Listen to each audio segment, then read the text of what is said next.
Hello students, I am Rita Indoliya, your NEET chemistry mentor. और students, आज अपन स्टार्ट करने जा रहे हैं आपका फिजिकल केमिस्ट्री का पार्ट। सो यहाँ से स्टार्ट होने जा रही है आपकी फिजिकल केमिस्ट्री। सो आपको यहाँ पर रहना है बहुत ज़्यादा स्मार्ट तरीके से। स्मार्ट क्यों? क्योंकि मोस्टली सेशन जो आएगा यहाँ अब आने जाएगा शुरू होके फिजिकल, यानी कि न्यूमेरिकल पोर्शन अब बहुत ज़्यादा रहेगा। तो न्यूमेरिकल हैंड हम लोगों का ऑलरेडी बहुत अच्छा है, इसका मतलब ये नहीं कि हमें सारी चीज़ें आती हैं। सबसे पहले स्टार्ट करेंगे हम कुछ basic concepts of physical chemistry. Yes, first you have to know about all the basic terms जो हमें फिजिकल केमिस्ट्री में आने वाले हैं काम। तो क्लियर है? तो इस चीज के लिए सबसे पहले हम स्टार्ट करेंगे कुछ लिमिटेशंस और importance and scope of chemistry के बारे में डिस्कशन करके फिजिकल केमिस्ट्री के रिगार्डिंग। तो चलिए स्टार्ट करते हैं अपना first part. Get ready with your notebook and pen and your favourite smile. तो हम यहाँ पर स्टार्ट करेंगे। सबसे पहले मुझे एक बात बताओ, जब हम इनऑर्गेनिक के सेशंस में थे तो हम बार बार एक ही चीज का डिस्कशन करते थे, atom, molecule, matter and so on. अब वहां जो हमने बात की थी थियोरेटिकल डिस्कशन में की थी, यहाँ इन सारी चीजों पे अब ये कहेंगे कि हमें इनके कुछ न्यूमेरिकल एस्पेक्ट्स निकाल के दीजिए, कुछ थियोरेटिकल वैल्यूज को आप न्यूमेरिकल हैंड में इस तरीके से पुट कीजिए कि हमें वहां पर उसका एक लॉजिकल फैक्ट पता चले। सो यहाँ से जनरेट हुई हमारी कौन? Physical chemistry. तो आइए, atoms and molecules. We all know about the atoms and the molecules. Those are so small that we cannot see with our naked eyes. ये तो हम ऑलरेडी पढ़ चुके हैं। मैंने तुमसे पूछा इस रूम में जहां पर मैं हूं या फिर आप जहां पर बैठे हैं कहीं भी, वहां पर आपको एटम्स और मॉलिक्यूल इजीली विजिबल हैं? क्या आप ये कहते हैं हाँ जी देखो वो जा रहा एटम, वो जा रहा मॉलिक्यूल? कोई बंदा थोड़ी है, वो कोई ह्यूमन बीइंग थोड़ी है, मॉलिक्यूल है, इट्स अ फाइनेस्ट पार्टिकल जो आपको नेकेड आई से नहीं दिख सकते। सो इसीलिए आप केमिस्ट्री में इन सारी चीजों को पढ़ते हैं। सो सुनिए, और even with the help of a microscope also. So any sample of matter which can be studied consists of extremely large number of atoms or molecules. तो हम क्या कहते हैं, इनको हम हमेशा लार्ज नंबर के सेट में ही देखते हैं, तभी हम आइडेंटिफाई कर पाते हैं और इंडिविजुअल यूनिट का क्या करते हैं, रिलेशन नोट करते हैं। बात समझ में आ गई? तो अब कहीं भी ये तो नहीं कहोगे कि एटम पड़ा है, मॉलिक्यूल पड़ा है, नहीं, बिल्कुल भी नहीं। ठीक है, आइए। In chemical reactions, atoms or molecules combine with one another in a definite number ratio. Chemical reactions already हमें पता है। अब रिएक्शन पार्ट तो चलेगा ही, वो फिर फिजिकल हो, ऑर्गेनिक हो या इनऑर्गेनिक हो, लेकिन अब यहाँ जो हमें चीज रिलेट करनी है वो क्या करनी है कि कितने मोल्स काम आ रहे हैं। यहाँ यही सारी यूनिट टर्म्स काउंट की जाएंगी in the form of moles. वहां हम साउंड करते थे एटम, मॉलिक्यूल, यहां भी सेम साउंड होगा, लेकिन एज पर द यूनिट आपको उनके मोल्स के फॉर्म में आप इनको आइडेंटिफाई करेंगे। अब क्या कहा मैंने कि केमिकल रिएक्शंस में एटम और मॉलिक्यूल एक कंप्लीट एक दूसरे से कंबाइन होते हैं। कैसे रेशो में? एक डेफिनेट नंबर ऑफ रेशो में। फॉर एग्जांपल अगर मैं पानी की ही बात कर लूं, सब पीते हैं, अभी भी वाटर बॉटल्स रखी हैं हमारे पास। अब ये जो वाटर मॉलिक्यूल हैं जनाब, इनके अंदर भी आपको पता है कि दो एटमिक स्पेशीज हैं, एक है हाइड्रोजन और दूसरा कौन है? ऑक्सीजन। अब ये जो हाइड्रोजन और ऑक्सीजन है, ये ऐसे थोड़ी कि मन किया जितने बैठे हैं, ऐसा तो हम नहीं कर सकते। तो इनका भी एक फिक्स रेशो है, एक डेफिनेट रेशो है, उसी प्रोपोर्शन में ये अरेंज रहेंगे। तो हम कहते हैं हमेशा फॉर H2O मॉलिक्यूल हाइड्रोजन हमारे 2 होते हैं एंड ऑक्सीजन कितना होता है? 1। तो इन the case of physical chemistry यहाँ आप क्या करते हैं, उनका रेशो आइडेंटिफाई करके चलते हैं फॉर द नेक्स्ट सेशन, क्योंकि हमें यहाँ पर यही चीज आइडेंटिफाई करनी है न्यूमेरिकल हैंड से। चलो, Then next, we use many number units in our daily life. हम हर चीज़ में देखते हैं, डजन्स में काउंट करते हैं। अगर हम मम्मा कुछ चीज़ लेके आते हैं, लाइक वाइज आपको कोई फ्रूट ही है, वी ऑल लव मैंगोज, तो हम वहाँ से मार्केट से लेके आते हैं like 2 kg mangoes, 3 kg mangoes, या फिर अब हम यहाँ कैसे काउंट करते हैं? 1 यूनिट के अकॉर्डिंग। अब हम यहाँ यूनिट काउंट करेंगे। तो देखिए, for example we express the number of bananas और eggs in a term of dozen, kgs, और यहां हम कैसे कहते हैं? डजन। अब हमें पता है कि 1 डजन के अंदर कितने यूनिट्स होते हैं? 12 यूनिट्स। यानी कि मैं ये कह सकती हूं कि जब आपके घर में 12 नंबर ऑफ मैंगोज और बनानाज और वट एवर यू लाइक, जो भी आपका फ्रूट है, वो 12 यूनिट्स हो, तो आप इजीली कहेंगे कि वो कितना है? Mama, it's 1 dozen. So in chemistry we use a number unit called mole. अब यहाँ डजन की भी बात हो गई, केजीज में भी बात हो गई, लेकिन केमिस्ट्री में आपको इस टर्म को जिससे रिलेट करना है बार बार आगे चल के अब जो सुनोगे वो होगा मोल। क्या होगा? मोल। दिस इज ये वो मोल मार्क नहीं है जो अपनी बॉडी पर होता है जिसे आप कहते हैं तिल। दिस इज नॉट दैट मोल। ये मोल है unit term in the chemistry. आइए अब हम सबसे पहले बात करेंगे क्लासिफिकेशन ऑफ यूनिवर्स की। अब यूनिवर्स की अगर बात की जाए तो भाई पूरा यूनिवर्स दो ही चीज से बना है। First is matter and another is energy. Yes and obvious. अब मैटर किसी भी फॉर्म में हो सकता है और एनर्जी के भी डिफरेंट फॉर्म्स हो सकते हैं। तो क्या इसको 1 to 1 डिस्कस कर ले एक बार। आइए तो देखिए सबसे पहले अब एक फ्लो चार्ट के साथ हम स्टार्ट करते हैं।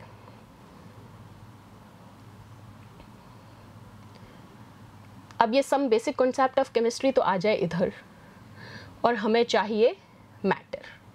ठीक है, ये एक बार को साइड में भी होता है तो आपको पता है कि चैप्टर क्या चल रहा है। अभी आपका जो इंपॉर्टेंट काम है वो ये है, see matter. Hope it is visible.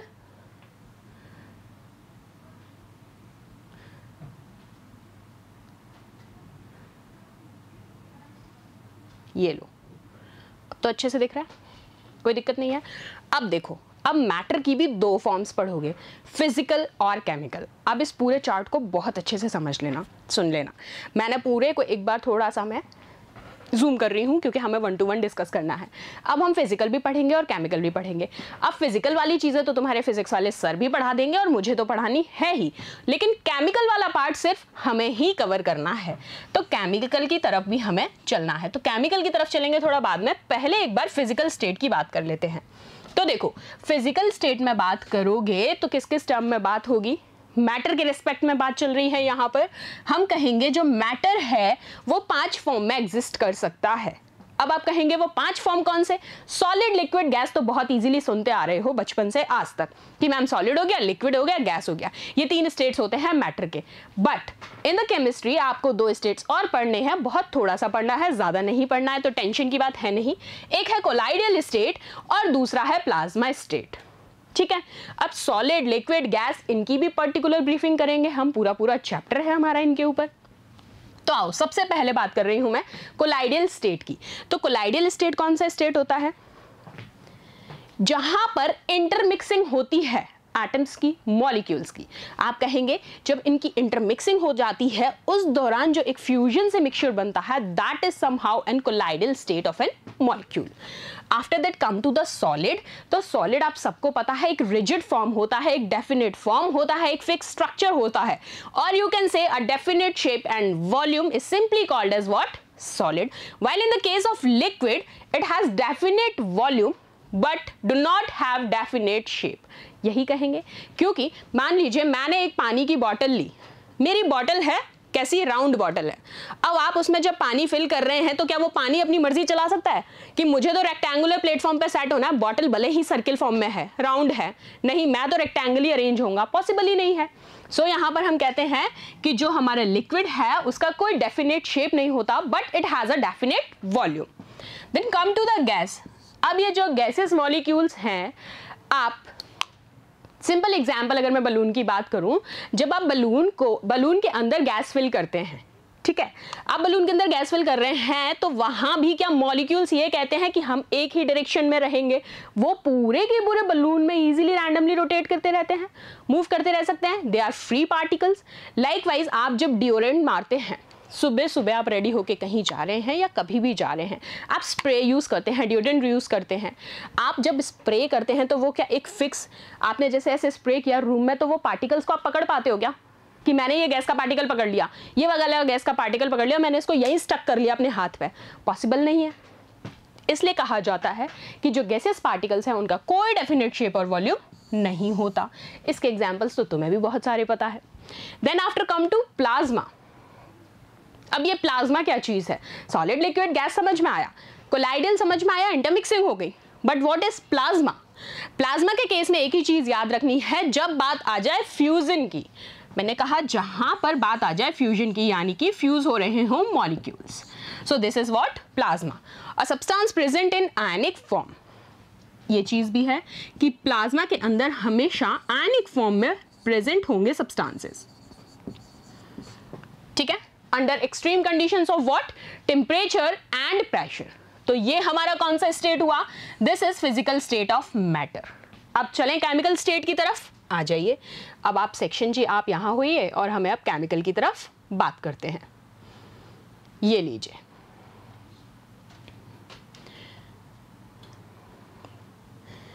अच्छा इसके नीचे और भी है, कोई नहीं, पहले इतना पढ़ लेते हैं, तुम्हें दिखना चाहिए बस सारा। अब देखो, अब किसकी बात होगी? केमिकल स्टेट की। उड़ा दो इसको, मैं लिख दूंगी इसके ऊपर केमिकल। दिख रहा है ना? मस्त, बढ़िया, एक नंबर। तुम तो वैसे ही 30 मार्क का हो गए हो सारे, तुम्हें कुछ नहीं, क्यों नहीं दिखेगा? चलो, कौन सा स्टेट है ये? Chemical state. हाँ जी, यहाँ हो जाती है अपनी शुरुआत। अब केमिकल स्टेट में किस तरीके की बात होंगी? एक तो प्योर सब्सटेंस के फॉर्म में और दूसरा मिक्सचर के फॉर्म में। प्योर सब्सटेंस के फॉर्म में जब भी बात की जाएगी तो याद रखना है वहां पर फिक्स रेशो होगा कॉन्स्टिट्यूएंट के मासेस का। क्या कहा मैंने? Fix ratio of the masses of the constituents. अब उस फिक्स रेशियो को भी मैं पर्टिकुलर डिवाइड कर दूं, अगर ये जो फिक्स रेशियो है, तो आप कह सकते हैं एलिमेंट्स और कंपाउंड्स। अब एलिमेंट्स के अंदर क्या कहेंगे आप? जो डिकम्पोज नहीं हो सकते सिंपल सब्सटेंसेस में, which can not be decomposed further into simpler substances, those are what? Elements. और कंपाउंड्स क्या कहलाते हैं? जो दो या दो से ज्यादा एलिमेंट से बने होते हैं एक फिक्स रेशियो में, और वो रेशियो किसका होता है? मासेस का। ठीक है, अब आओ, अब एलिमेंट्स को भी अगर मैं फर्दर और डिवाइड कर दूं तो आपको पता है तीन ही चीज है, metal, non metals and metalloids. अब मेटल्स नॉन मेटल्स भी इनऑर्गेनिक में पढ़ लिया है और मेटलॉइड्स भी बहुत अच्छे से डिस्कस कर लिया है। मेटलॉइड्स क्या होते हैं? इन दोनों को ही तो कहते हैं, इन दोनों की मिक्सिंग ही कहलाती है, मेटल्स और नॉन मेटल्स की मिक्सिंग ही कहलाती है what? Metalloids. Now come to the next, that is all about compounds. और कंपाउंड्स के दो फॉर्म्स होते हैं, एनिक एंड कोवेलेंट। क्लियर है? चलो, अब आ जाओ मिक्सचर पे।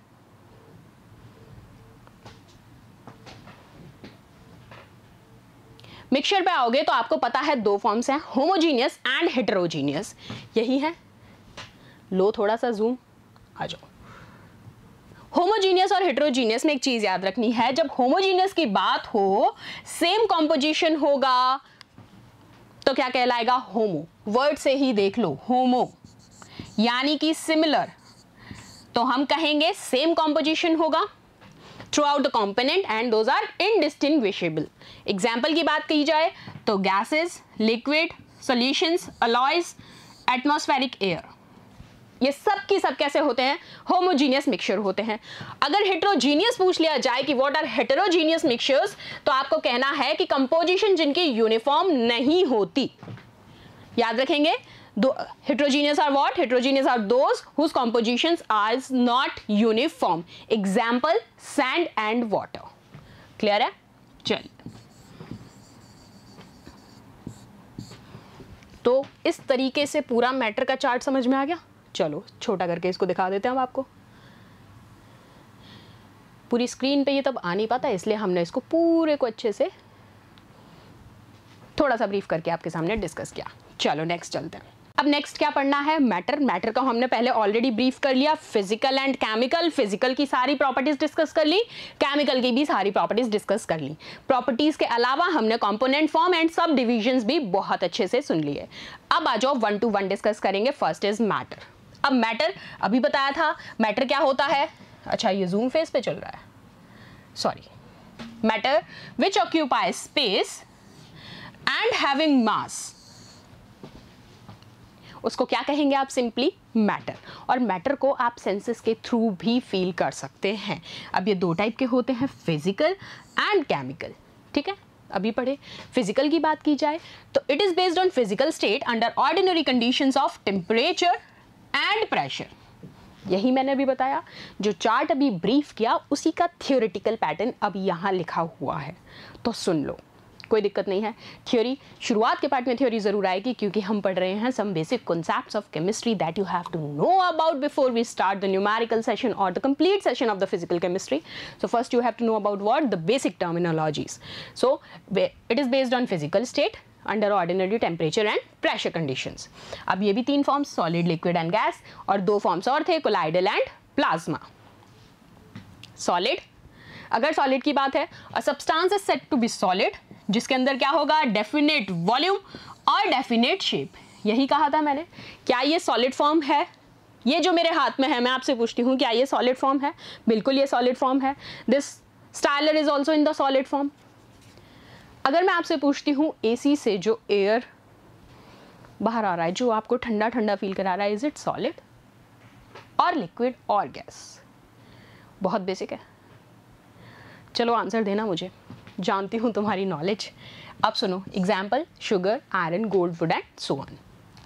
लिक्विड सब्सटेंस, लिक्विड किसको कहेंगे? जिसका वॉल्यूम डेफिनेट होगा लेकिन शेप डेफिनेट नहीं होगी। वाटर बॉटल, ठीक है, water, milk, oil, mercury, alcohol, कुछ भी ले लो। देन गैस, जिसमें ना तो डेफिनेट शेप होगा ना डेफिनेट वॉल्यूम होगी, रैंडमली मूव करेगी, फ्री है वो, कोई नहीं पकड़ सकता, कोई नहीं रोक सकता, जो मन में आएगा वो करेगी, वो है gas. Neither possess a definite volume nor a definite shape। अब ये क्यों होता है? This is because they fill up the whole vessel in which they are put, क्योंकि ये पूरे में रैंडमली अरेंज हो जाते हैं। Example, hydrogen, oxygen, carbon dioxide, those are what, gases. अब केमिकल क्लासिफिकेशन, जो चार्ट समझाया वो उसी की थ्योरी चल रही है। 2 टाइप्स, प्योर एंड मिक्सचर। आ जाओ, प्योर सब्सटेंस जिसमें सिर्फ 1 टाइप का सब्सटेंस हो, containing only 1 type of substance is known as pure. Pure substances cannot be separated into simpler substances। यही मैंने कहा था कि pure substances को आप further divide नहीं कर सकते। Example, एलिमेंट फॉर्म में पूछ लिया जाए एग्जाम्पल तो सोडियम, मैग्नीशियम, कैल्शियम, और कंपाउंड फॉर्म में पूछ लिया जाए तो HCl, H2O, CO2, HNO3 and so on. अब ये भी 2 टाइप्स के हैं, एलिमेंट और कंपाउंड। एलिमेंट क्या होते हैं? प्योर सब्सटेंस जिनमें एक ही काइंड का सब्सटेंस एटम होता है, उसको क्या कहते हैं आप? एलिमेंट। 3 टाइप्स की अगर हम बात करें, इसके भी फर्दर 3 टाइप्स हैं एलिमेंट के, मेटल, नॉन मेटल, मेटेलॉइड्स। हम पढ़ चुके हैं मेटेलॉइड्स क्या होते हैं, मेटल और नॉन मेटल की ही कंपोजिशन होती है। चलो, compound, it is defined as a pure substance containing more than 1 kind of atoms.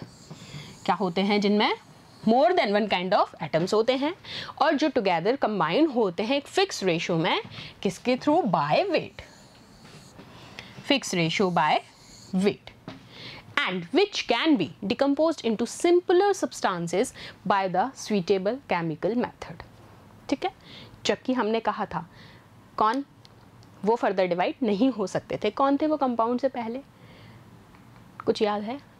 लो देख लो, प्योर सब्सटेंस शुरू किया था, डिकम्पोज नहीं होते और कंपाउंड डिकम्पोज हो जाते हैं।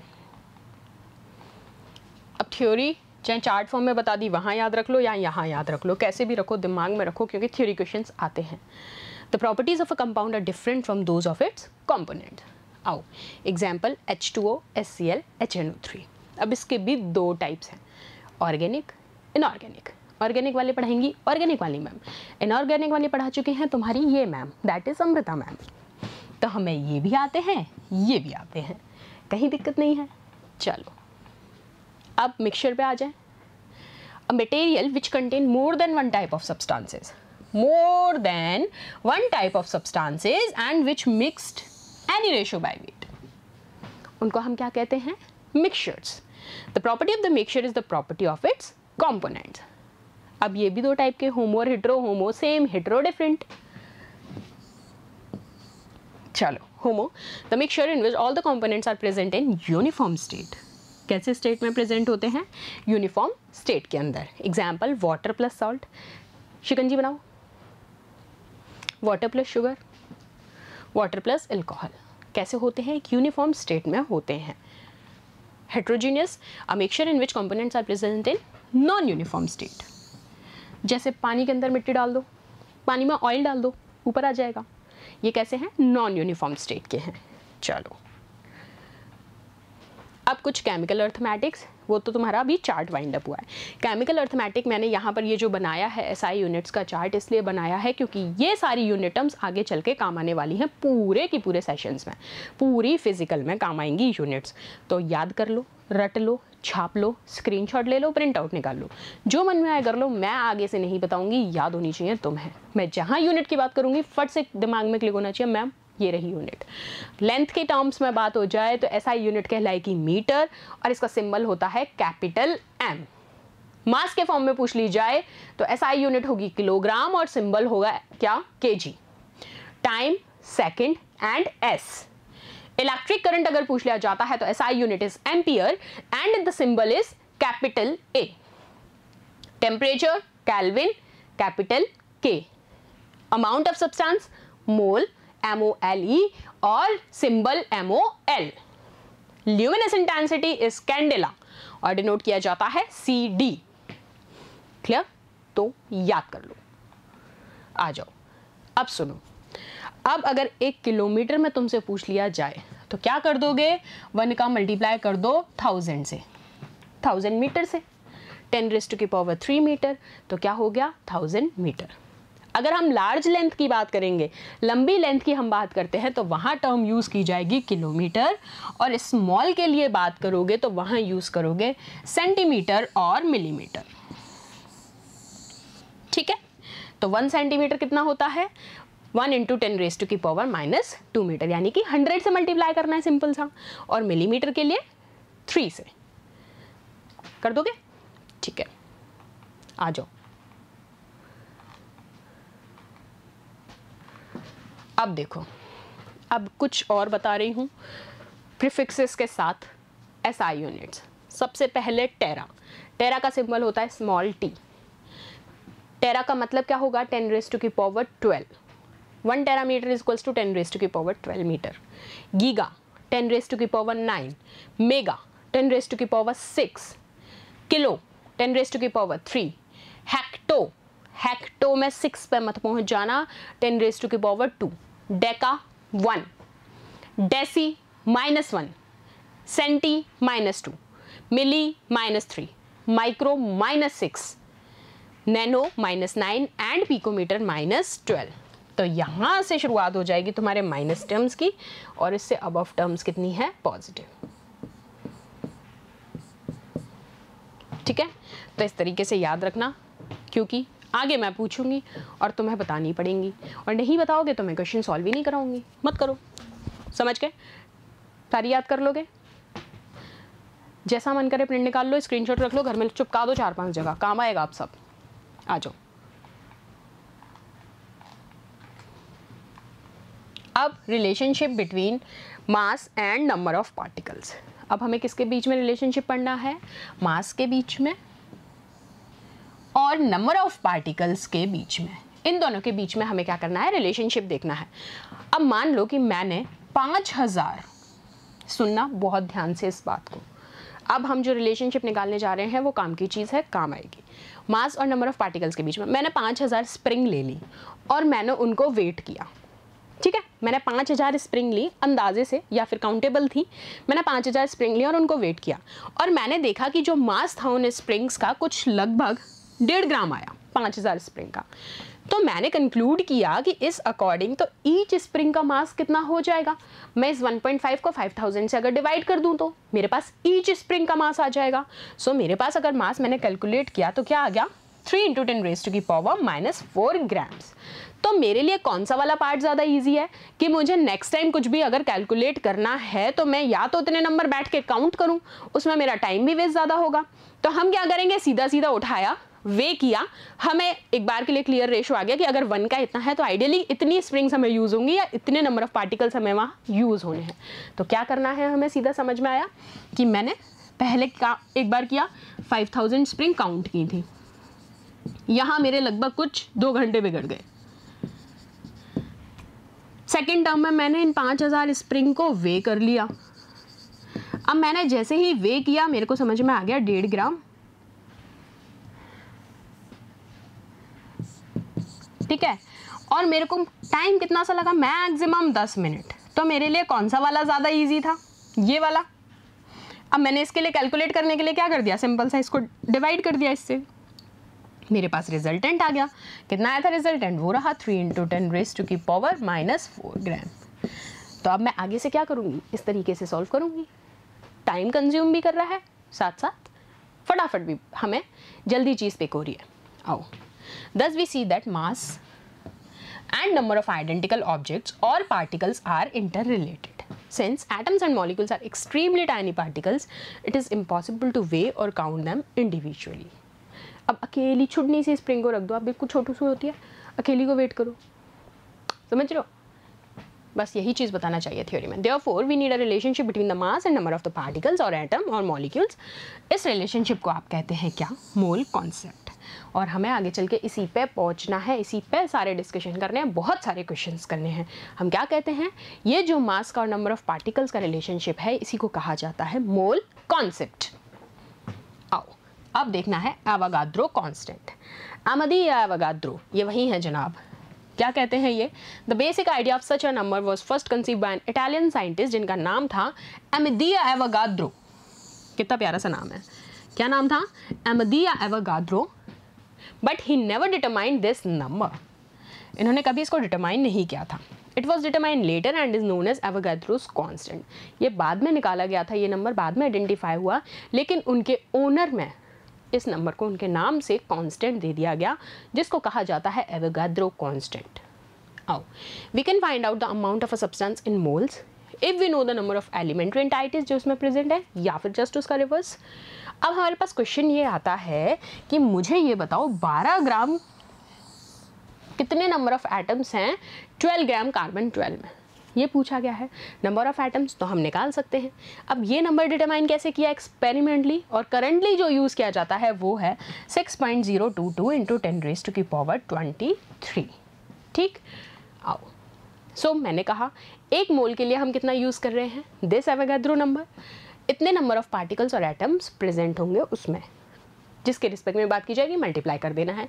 यूनिट पूछ ली जाए तो mole inverse. Note, Avogadro number में की कोई यूनिट नहीं होती, बट कांस्टेंट की होती है. This is very very important, exam में पूछा गया है. एवोगाड्रो नंबर की यूनिट नहीं होती, कांस्टेंट की यूनिट होती है. Na is equals to 6.02 into 10⁻23 mole inverse. इससे आप इसको डिनोट करते हैं Na से. अब इसका सिग्निफिकेंस देख लें. अब हमें पता है कि 0.012 kg या फिर 12 ग्राम कार्बन 12 में 1 मोल है कार्बन एटम का, हमें पता है. अब मान ले अ मोल में भी डिफाइंड एज, तो अब आप मोल को कैसे डिफाइन करेंगे? अ मोल में भी defined as the amount of a substance that contains what? This number 6.022 into 10⁻23 elementary entities, जो कुछ भी हो सकती हैं, एटम, मॉलिक्यूल और पार्टिकल्स, कुछ भी हो सकता है इनमें से. तो हमने सीधा सा इसको सिंप्लीफाई कर लिया कि भाई 12 ग्राम कार्बन के अंदर भी 1 मोल यूनिट ही पाई जाती है. या फिर आप सिंपली इसको क्या कहेंगे, अगर कार्बन के अलावा बात हो तो आप इससे क्या कर देंगे? मल्टीप्लाई. आओ, अब व्हेन वी से 1 मोल ऑफ कार्बन 12, तो हम जब कभी भी पूछ लिया जाए कार्बन 12 के रिस्पेक्ट में और 1 मोल के रिस्पेक्ट में, तो क्या करना है तुम्हें? सीधा सीधा लिख देना है 6.022 इंटू 10⁻23 एटम्स ऑफ कार्बन 12, जिसका मास कितना होता है? Exactly 12 gram. आ जाओ. This mass is known as molar mass. The molar mass is defined as the mass of 1 mole of a substance. Similarly, a mole of any substance would contain this number of particles or elementary entities. So, the nature of elementary entity depends on the nature of the substance. अब ये nature भी देख लो, हमने type of substance लिखी है और वो entity भी लिखी है. Elements like sodium, potassium, copper जो एटॉमिक फॉर्म में होते हैं, वो सारे के सारे क्या कहलाते हैं? Atom. Elements like oxygen, nitrogen, hydrogen जो मॉलिक्यूलर फॉर्म में होते हैं वो कहलाते हैं मॉलिक्यूल. और जो NH3H2O ये सारे भी कैसे कहलाते हैं? मॉलिक्यूल्स, क्योंकि मिक्स प्रोपोर्शन है. आयंस की फॉर्म में जो होते हैं Na+, Cu2+, Ag+, Cl+ या वॉटएवर, वो सारे क्या कहलाते हैं? आयंस. लेकिन जब लिखा जाए आयनिक कंपाउंड्स को मिक्स फॉर्म में, जैसे NaCl, NaNO3, K2SO4, तो ये सब क्या कहलाएंगी? Formula units. इस बात को याद रखना। तो अब इनमें कंफ्यूज नहीं होना है कि कब एटम कहा जाएगा, कब मॉलिक्यूल कहा जाएगा, कब इन्हें आयन कहा जा रहा है, या फिर कब इनको फॉर्मूला यूनिट कहा जाएगा। तो अब हम आराम से पहचान सकते हैं इस चीज को। जैसे ही हमने सामने स्ट्रक्चर में देखा, हमें समझ में आ गया कि हाँ जी यहाँ पर आयनिक फॉर्म में बात हो रही है, जी नहीं यहाँ पर मॉलिक्यूल के फॉर्म में बात हो रही है, या फिर फॉर्मूला यूनिट के टर्म में बात हो रही है। क्लियर है? चलिए, formula unit of a compound contains as many atoms or ions of different types, जिसको आप किससे डिनोट करते हैं? केमिकल फॉर्मूले से डिनोट करते हैं। अब कैसे करेंगे केमिकल फॉर्मूले से? मान लीजिए मैंने H2O लिखा, तो अब आपको यहाँ पर किस तरीके से इसको प्रेजेंट करना है? आप कहेंगे यहाँ पर 2 एटम्स तो हैं हाइड्रोजन के और 1 एटम है ऑक्सीजन का, ठीक है। अगर मैंने पूछा NH3, तो आपने कहा 1 एटम है यहाँ पर नाइट्रोजन का और 3 एटम है मैम हाइड्रोजन के, फाइन। लेकिन अब मैंने आपसे पूछा है NaCl मुझे बताइए, तो आपको पता है इसका डिसोसिएशन आयनिक फॉर्म में होता है, तो आपने कहा 1 Na plus ion and 1 Cl minus ion. हमें यहाँ पर ये जरूर रिप्रेजेंट करना है कि ये अब आयन है, अब एटम है, अब मॉलिक्यूल है, ठीक। अब लीजिए मैंने आपसे पूछा है NaNO3, तो मुझे बताइए ये कैसे लिखा जाएगा? 1 Na plus ion and 1 NO3 minus ion. Clear? यहां ये मत करना कि ये N अलग कर दिया, O अलग कर दिया कि 3 ऑक्सीजन 1 नाइट्रोजन, नहीं, NO3 माइनस आयन के फॉर्म में है ये। क्लियर है बात? देन K2SO4, तो 2 K plus ions and 1 SO4 2 minus ion. अब देखिए फॉर्मूला यूनिट दी हुई है Ba3PO4 होल ट्वाइस, तो यहां पर हम क्या कहेंगे? Thrice of barium plus 2 ions और ट्वाइस ऑफ फॉस्फेट आयंस, ठीक है। चलो ये लो, अब इसको बना लो फटाफट से। अब यहां क्या कहना चाह रही हूं मैं? अगर 1 मोल कार्बन के अंदर पूछा जाता है तो कितना होगा? 6.022 इंटू 10⁻23 कार्बन एटम्स। 1 मोल O2 के लिए पूछ ले, 1 मोल बोला है, यहां वाली टर्म पे ध्यान देना है। 1 मोल O2 तो भी सेम, मल्टीप्लाई कर दो। 1 मोल H2O इससे मल्टीप्लाई कर दो। यहां अगर नंबर चेंज हो रहा होता तो आप उतने से ही मल्टीप्लाई करते इस यूनिट का। 1 मोल NaCl सेम अगेन, 1 मोल Ba plus 2 ion same again. सिर्फ आपने क्या देखा? यहां फॉर्मूला यूनिट चेंज हो रही है, नंबर ऑफ मोल्स सिमिलर चल रहे हैं। तो नंबर ऑफ मोल सिमिलर है तो हमें कोई फर्क नहीं पड़ेगा, हमारा रिजल्टेंट सेम है। नंबर ऑफ यूनिट अगर मोल चेंज है तो बिल्कुल फॉर्मूला यूनिट में चेंज आएगा, ठीक। चलिए, now we may choose to take amounts other than 1 mole and correlate with the number of particles, ठीक है। तो नंबर ऑफ एलिमेंट्री एंटाइटीज क्या होंगी? Number of moles multiply by what? Avogadro's constant. क्या है वैल्यू? 6.022 इंटू 10⁻23। कर लेंगे आप सॉल्व। चलो अब लो, अगर मैंने क्वेश्चन दिया 1 मोल O2 के लिए मुझे कैलकुलेट करो, तो क्या कर दोगे? नंबर ऑफ मोल्स कितने हैं? 1, ये लो 1, मल्टीप्लाई किससे करना है? एवोगाद्रो कांस्टेंट, रख दो वैल्यू 6.022 इंटू 10⁻23। तो हमारे पास क्या कितने मॉलिक्यूल्स आ गए O2 के? मल्टीप्लाई कर लिया, ये लीजिए सेम मॉलिक्यूल्स ऑफ O2। अगर पूछा गया है 0.5 मोल्स ऑफ O2, तो अब क्या करेंगे? मोल्स चेंज हो गए, 0.5 से मल्टीप्लाई करा दो एवोगाद्रो कांस्टेंट का, ये लो रिजल्टेंट आ गया 3.011 इंटू 10⁻23 मॉलिक्यूल्स ऑफ O2। अब मैंने पूछा है 0.1 मोल ऑफ O2, पहले 1 था, देन 0.5, नाउ कम टू 0.1। तो क्या कर दोगे? किससे मल्टीप्लाई करोगे? 0.1 से। जितने मोल्स के टर्म में पूछा गया है उतने ही मोल से मल्टीप्लाई करना है एवोगाद्रो कांस्टेंट का, और आपके पास नंबर ऑफ मॉलिक्यूल्स आ जाएंगे फॉर दैट पर्टिकुलर यूनिट। कर लेंगे? तो बात समझ में आ गई यहां तक?